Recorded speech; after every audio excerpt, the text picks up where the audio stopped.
Tá gravando. Oi, galera do YouTube aqui falando. Vem mesmo no Brasil. Esse vídeo eu vou fazer jutsu. Vou fazer um jutsu bola de fogo agora. Vou fazer assim. É pro bispo essa, né? Eu não sei. Assim. Aí depois você pega esse dedo, faz assim. Ajuda com os dois assim, ó, galera. Aí depois faz assim, ó.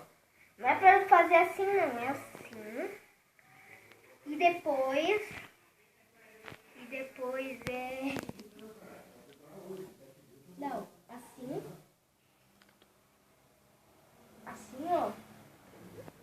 E depois assim. E depois assim. É, você tem que falar. Agora, aí você fala, estilo fogo, jutsu da bola de fogo. Agora faz tudo rápido. Estilo fogo, jutsu da bola de fogo. Hã? Alto? Catum. Catum? Ah, tá. Catum, Guga Kyo no Jutsu. Faz a voz, aquela voz que você faz, a voz de homem. Ah, tá. Estilo fogo, jutsu da bola de fogo. Não, calma. Ai, falei errado.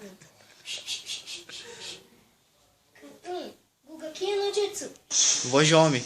Tá de curso, deixa ele. Ele faz mó da hora. Estilo fogo. Estilo fogo. Catum, Guga Kyo no Jutsu. Assim? Agora foi de homem. Agora fala. Agora, o jutsu de invocação. Ah, calma.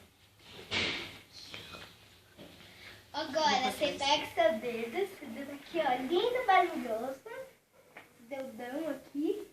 E é pro bispo isso aqui. É pro quem? Pro Pro bispo. bispo. Por quê? Porque assim...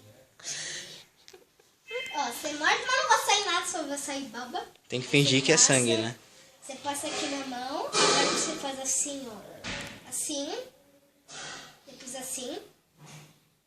Eu não sei. Eu acho que é assim. Ou... Não, calma. Assim. Ah, Aí, faz daquele jeito, ou qualquer. Depois assim. Liga, Aí agora, assim.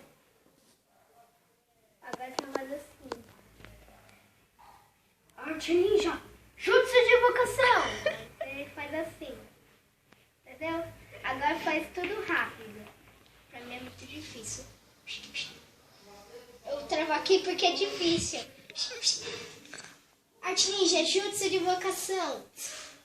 Um dia eu vou fazer um jutsu de invocação, mas vai ser, tipo, bem mais legal ainda.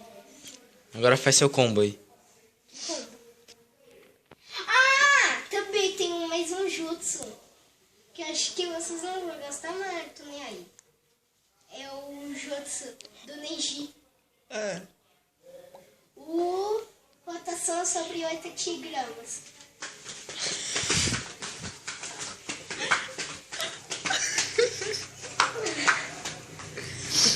agora dá tchau. Tchau!